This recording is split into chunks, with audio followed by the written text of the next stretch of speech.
새벽공항 로비를 가로지르던 짧은 플래시 불빛과 낮은 웅성거림이 모든 것을 말해주었다. 뜬금없던 빈에서의 해외 출국 소식은 실시간 검색어를 순식간에 점령했고 TV조선과 마찰, 무단이탈, 정격 퇴사 같은 자극적인 꼬리표가 본물처럼 터졌다. 그러나 이번에도 진실은 소문보다 담백했다.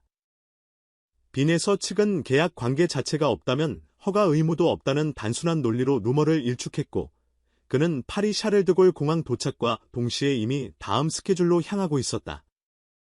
이 여정의 목적지는 프랑스 남부의 한 작은 성으로 19세기 유럽 귀족의 별장으로 쓰이던 곳이다.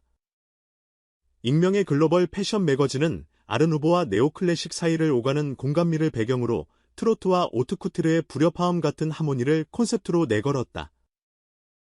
업계 관계자들은 트로트 퍼포머가 오트쿠트르 화보의 주인공이 되는 건 전례가 없다고 입을 모았고 그 사실 하나만으로도 프로젝트는 이미 반쯤 성공을 담보했다.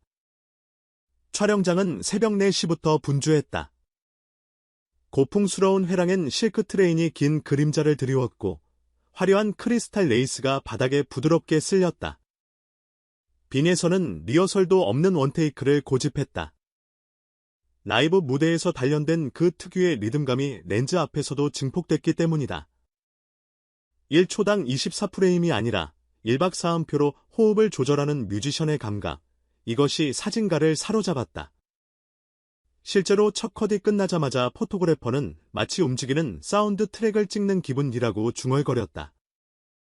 스태프들은 숨소리를 삼켰고 현장에 깔린 묘한 정적이 곧 환호로 폭발했다.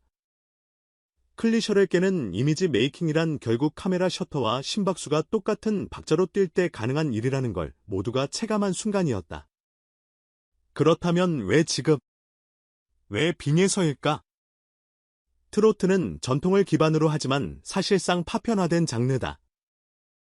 지역 행사와 방송 경연, 그리고 중장년층 모바일 라이브 시장에 묶여있던 것이 현실이다. 그런데 몇 년 전부터 K-트로트는 예상 밖의 방향으로 전파되기 시작했다. 일본 오사카 도톤보리 강변에서, 베트남 다낭의 루프탑바에서, 아르헨티나 부에노스아이레스의 밀롱가 무대에서 트로트 리듬에 손뼉을 치며 탱고 스텝을 밟는 젊은이들이 포착됐다. 그렇게 오리지널리티의 어색함이 향토적 낭만으로 전환되는 순간 글로벌 패션하우스는 본능적으로 눈을 돌린다. 오래된 뿌리를 가진 음악이야말로 신선한 문화 혼종을 일으키는 촉매제가 되기 때문이다. 빈에서는 그 시류의 최전방에 선 플레이어입니다. 물론 여기까지 오는 길이 순탄했던 것은 아니다. 경연의 아이콘이란 황금 수식은 때로 족쇄였다. 화려한 무대가 끝나면 남는 건 치열한 순위 경쟁의 잔향뿐이었고 공중파와 케이블이 교차 편성한 오디션 포맷은 매주 신데렐라를 만들다가도 순식간에 유리 가면을 깨뜨렸다. 하지만 빈에서는 순위에서 벗어난 뒤에야 자신을 택했다. 방송사는 협력사일 뿐, 매니지먼트 계약은 철저히 별도였다. 결과적으로 이번 해외 행보는 방송 의존형 트로트 스타라는 낡은 공식을 무너뜨리는 결정적 한 수가 됐다. 그는 레이블과 투자자, 스타일리스트와 크리에이티브 디렉터 사이에서 스스로 조율자이자 발행인이 됐고 누가 그의 패를 읽기 전에 판을 갈아엎어버렸다. 화보 촬영이 끝난 뒤 빈에서는 파리의 한 녹음실로 이동했다. 보르도 와인을 숙성하던 지하 저장고를 개조한 1920년대 빈티지 스튜디오에서 그는 불어 발음 특유의 비음을 모티브로 한 스케들 실험했다. 프랑스어가 가진 코멘터리한 울림이 트로트 꺾기 창법과 의외로 잘 섞인다는 그의 말에 프로듀서는 눈이 번쩍였다. 사운드 엔지니어가 즉석에서 멜로다인으로 비트 스트레칭을 돌리자 80bpm 남짓한 전통 트로트 박자가 120bpm 디스코 펑크로 재탄생했다. 그 자리에서 글로벌 DJ 2명이 피처링 제안을 건넸고 트로트 곱하기 딥하우스란 자막이 모니터에 찍히자마자 다국적 엔달 세 팀이 대기실로 몰려들었다. 누가 봐도 발빠른 자본이 움직이기 시작한 것이다. 한편 국내 온라인 커뮤니티에선 TV조선 패싱 논란이 다시 불붙었다. 계약이 없더라도 최소한 예의상 통보는 해야 했다는 주장과 프리랜서에게 왜 허락을 요구하냐는 반박이 날을 세웠다. 하지만 정작 방송사 내부 관계자는 빈에서 측이 일본 도쿄 공연 때도 자체 기획으로 진행했는데 이번엔 스케일이 더 커졌을 뿐이라며 담담했다. 업계는 이미 계약 모델이 전속에서 프로젝트형으로 급격히 이동하고 있다. OTT 플랫폼, 쇼폼앱, 패션하우스, NFT 콘텐츠 업체까지 얽히며 지분과 관여도가 복잡해졌고 아티스트는 이제 자기 IP 자체가 되는 길을 택해야 살아남는다. 빈에서는 그 생태계 변화를 스스로 체현하고 있는 것이다. 지구 반대편에서 벌어진 일들도 잊기 힘든 충격을 던졌다. 배우 신명타 부부가 6개월 된 아기 하루를 돌보던 보모를 즉시 해고했다는 뉴스가 터지며 스타 육아 비상사태란 해시태그가 퍼졌다. 처음엔 경력 10년, 자격증 보유로 소개된 베테랑 보모였다. 이력서엔 국제베이비시터 협회 인증 마크가 빼곡했고 전 직장 오너 부인의 추천서엔 천사 같은 손길이란 문장이 있었다. 하지만 그날 신명타가 방에 두고 온 휴대폰을 찾으려 문을 열어젖힌 순간 믿기 힘든 장면이 파노라마처럼 펼쳐졌다. 구체적 행동은 공개되지 않았지만 아버지는 말로 옮길 수 없는 파괴적 행위였다고만 표현했다. 찰나의 침묵 끝에 그는 곧장 계약서를 찢어버렸고 보모는 10분 만에 집을 떠났다. 그 이후 아내 사야는 안방 문을 잠그고 아이를 품에 안은 채 밤새 울었다. 보모 사건이 알려지자 주요 포털 실검엔 육아 블랙리스트를 요구하는 글이 줄을 이었다.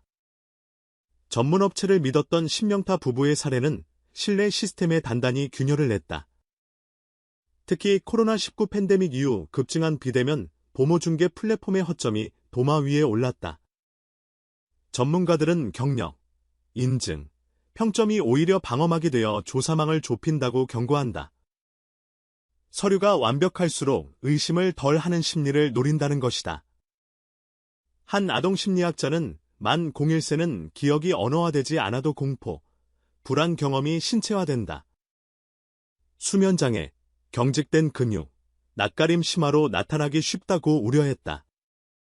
실제로 하루는 사건 이후 자주 화들짝 놀라며 잠들었다 깨어나기를 반복했고 카시트에 눕히면 양팔을 허공에 내젓는 행동을 보였다.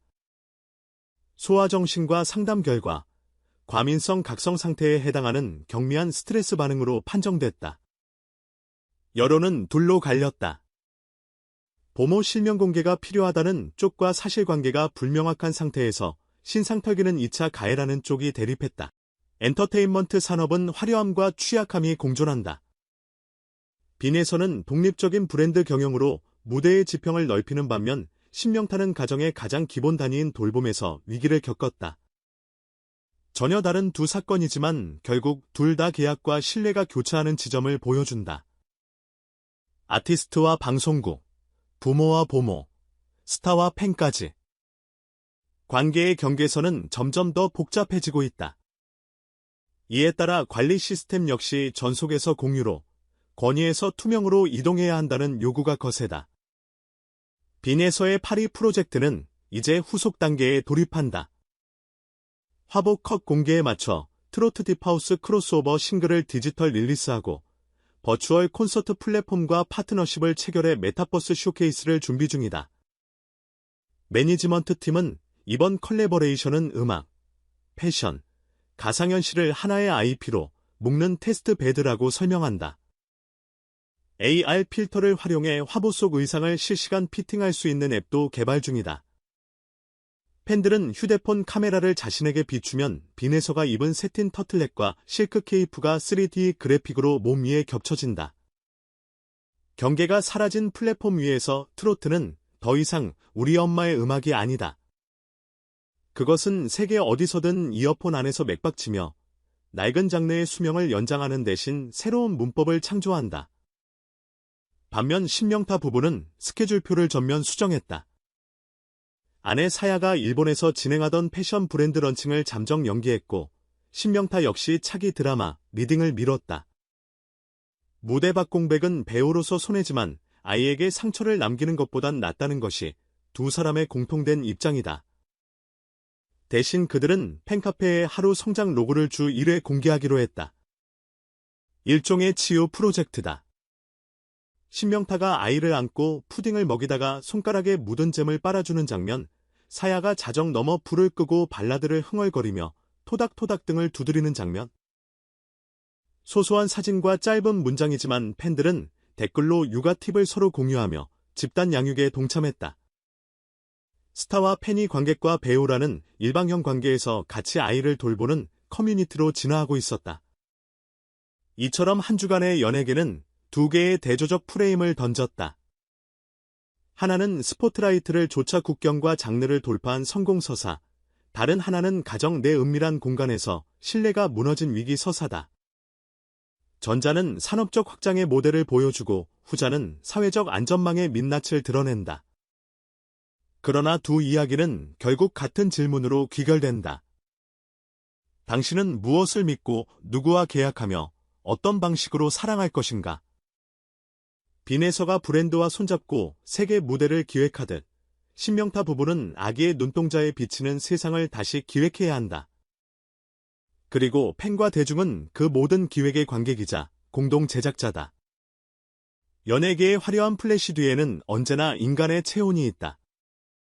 별처럼 빛나는 이름들이 스스로를 가꾸고 가족을 지키며 시대와 호흡하는 순간, 우리는 비로소 누군가의 노래와 눈물, 웃음을 빌려 자신을 비추는 거울을 얻는다. 그러니 다시 돌아가 본다. 파리의 석양이 스르륵 지고 낡은 성벽에 반짝이 조명이 하나둘 켜질 때, 빈에서는 마지막 컷을 위해 숨을 고르고 있을 것이다. 동시에 서울의 한 아파트 복도엔 신명타 부부가 아이를 품에 안은 채 작디작은 발소리를 낮추며 걸음을 옮길 것이다. 그리고 우리 모두는 휴대폰 속 사진 한 장, 60초짜리 쇼츠 영상 혹은 짧은 SNS 글을 통해 그 순간들을 엿본다. 빛과 어둠, 성공과 불안, 음악과 침묵. 결국 그것은 같은 스크린 안에서 교차하는 오늘도 계속되는 인간극장이다.